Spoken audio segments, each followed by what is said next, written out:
नंदराज, हमने सभी स्थानों और सभी घरों में ढूंढा, किंतु चुराया हुआ खजाना हमें कहीं नहीं मिला। बाबा, और हमने भी पूरे गांव और वन क्षेत्र में खोजा, किंतु हमें भी कोई चिन्ह नहीं मिला।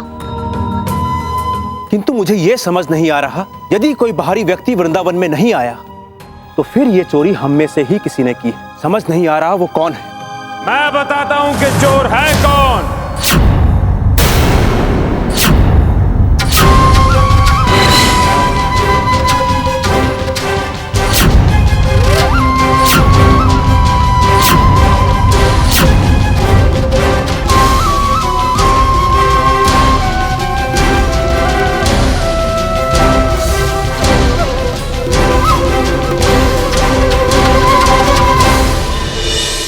धनपति, तुम?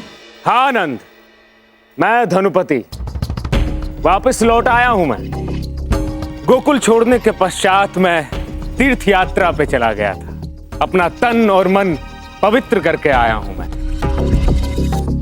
मुझे अब इस संसार का कोई मोह नहीं है। पुनः जब मैं वापस गोकुल लौटा तो मुझे पता चला कि सारे के सारे गोकुलवासी वृंदावन में आकर बस गए हैं, इसलिए मैं भी यहां चला आया।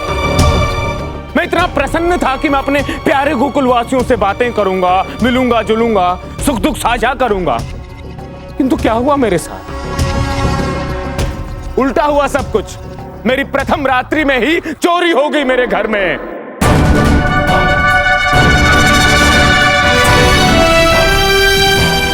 मैं उस चोर को पकड़ने ही वाला था, किंतु वो भाग गया। कदाचित ये वृंदावन में जो चोरियां हो रही हैं, और वो उस बालक का नाम क्या है? क्या नाम है उस बालक का नाम? मधुमंगल। उसको भी लुप्त उसी चोर ने करवाया।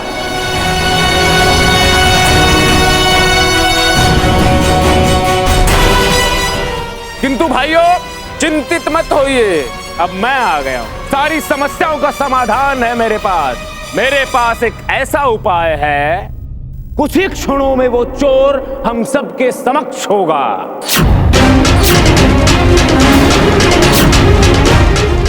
और वो उपाय है महात्मन जी।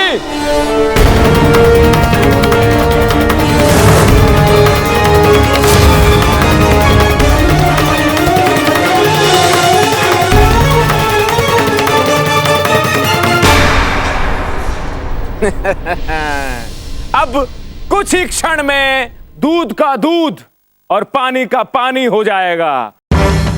वो चोर आप सबके समक्ष आ जाएगा। नंद जी, ये बहुत ही महान पुरुष है, बहुत महान। इन्होंने दावा किया है कि क्षण भर में ही चोर को पकड़ लेंगे। प्रणिपात महात्मा। महात्मा, बताइए चोरी किसने की? आपका मुझ पर सदैव उपकार रहेगा। यदि आप बताएंगे चोर कौन है। अवश्य।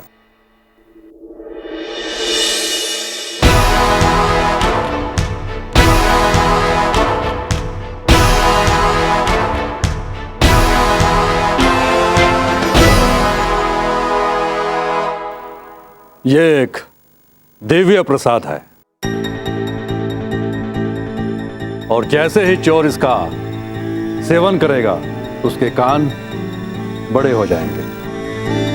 अब आप सभी वृंदावन वासी इसका सेवन करेंगे। उपनंद, प्रसाद सब में वितरित कर दो। सब भी ले ले।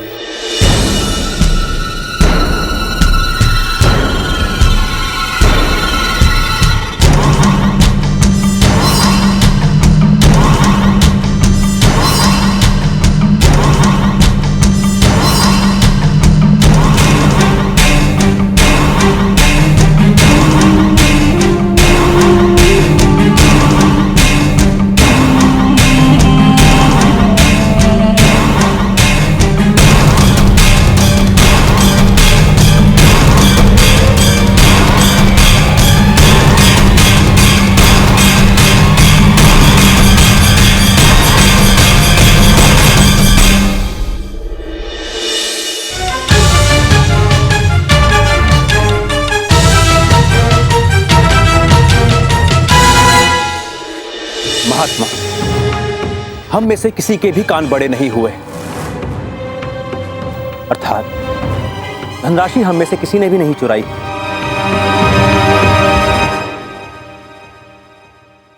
इसका पता अभी चल जाएगा, क्योंकि इस प्रसाद में कत्था मिला हुआ था।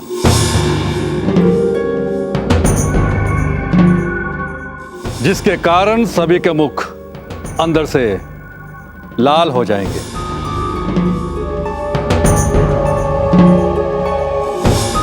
और जिसने इस प्रसाद का सेवन नहीं किया है, चोर वही है।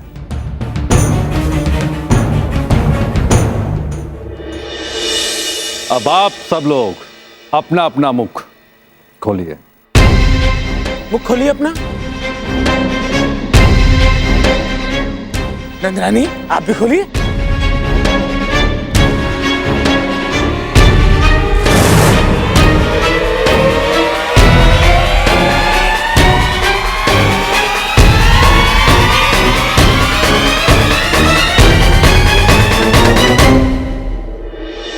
दिखाओ, अपना मुख खोल के दिखाओ।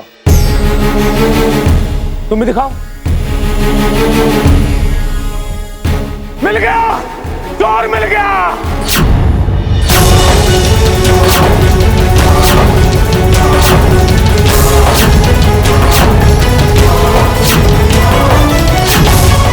गांववासियों, चोर मिल गया। ये रहा चोर।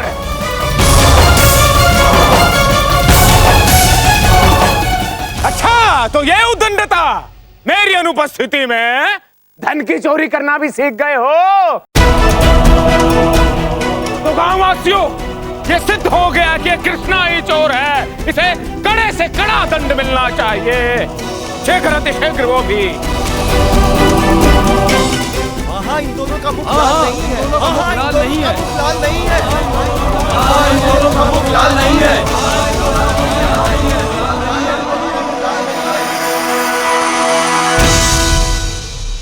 यही है चोर। मुख खोलिए। धनपति सेठ, थोड़ा आराम से देखो। देखो, दोनों बालकों के मुख के अंदर लालिमा है।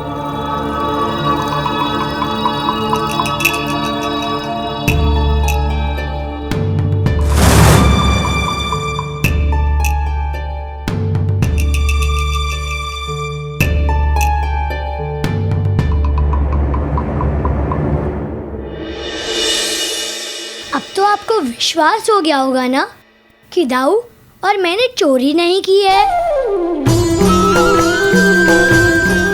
कान्हा, तुमने धानु काका के घर चोरी का नाटक क्यों किया? अब समझ आया, ताकि तुम ये सिद्ध कर सको कि इन चोरियों में मेरा हाथ नहीं है। सही समझे दाऊ, मान गए तुम्हें कान्हा। मुझे क्षमा कर दो, मैंने तुम दोनों पे अनुचित आरोप लगाया। मुझे विश्वास हो गया है कि तुम दोनों निर्दोष हो।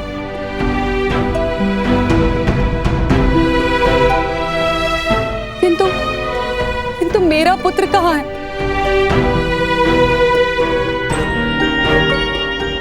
मैंने कब से वो लौटा ही नहीं।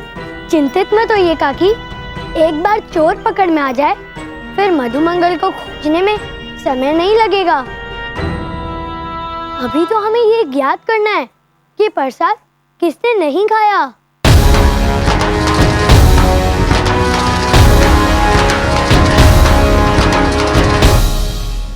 राधा,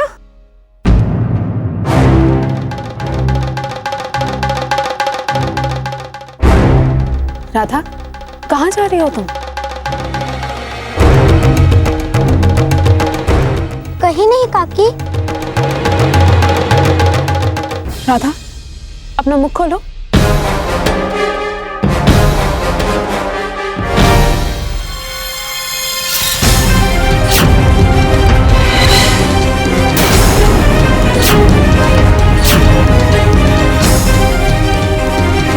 राधा, तुम्हारा मुंह लाल क्यों नहीं हुआ है?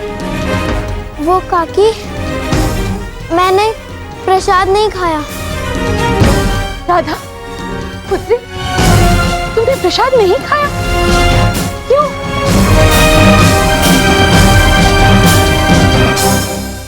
राधा, सत्य की एक विशेषता है कि वो अधिक देर तक छिपा नहीं रह सकता।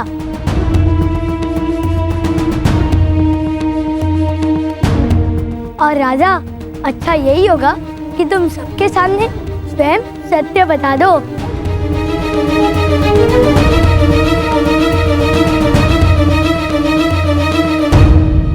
हाँ, मैंने ही धन चुराया है।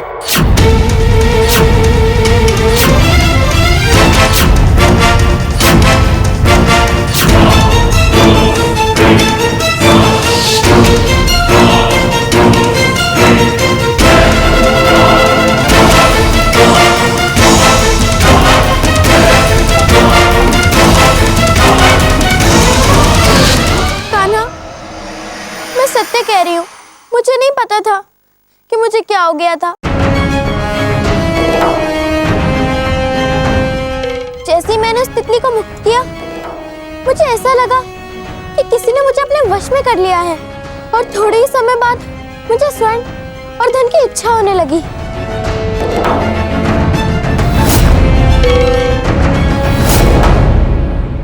मुझे क्षमा कर दीजिए, मुझसे बहुत बड़ी भूल हो गई। तुमने जो किया वो क्षमा योग्य नहीं है।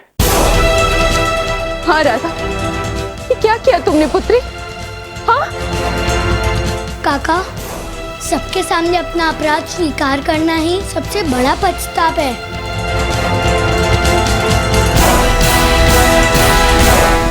और राधा ने भी सबके सामने अपना अपराध स्वीकार किया है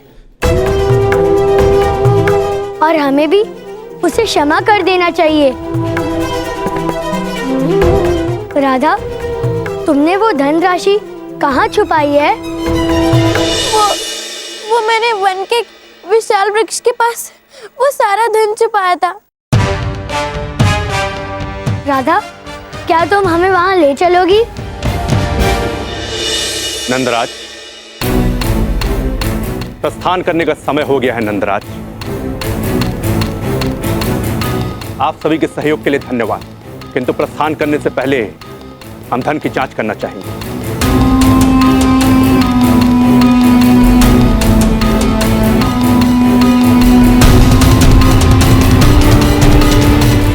सेनापति जी, हमने समस्त रात्रि धन की सुरक्षा की, कड़ा प्रहरा किया। उसके पश्चात भी एक रथ से धनराशि गायब है। सैनिक, नंद को बंदी बना लो। शाही धन के गबन के आरोप में तुम्हें बंदी बनाया जाता है।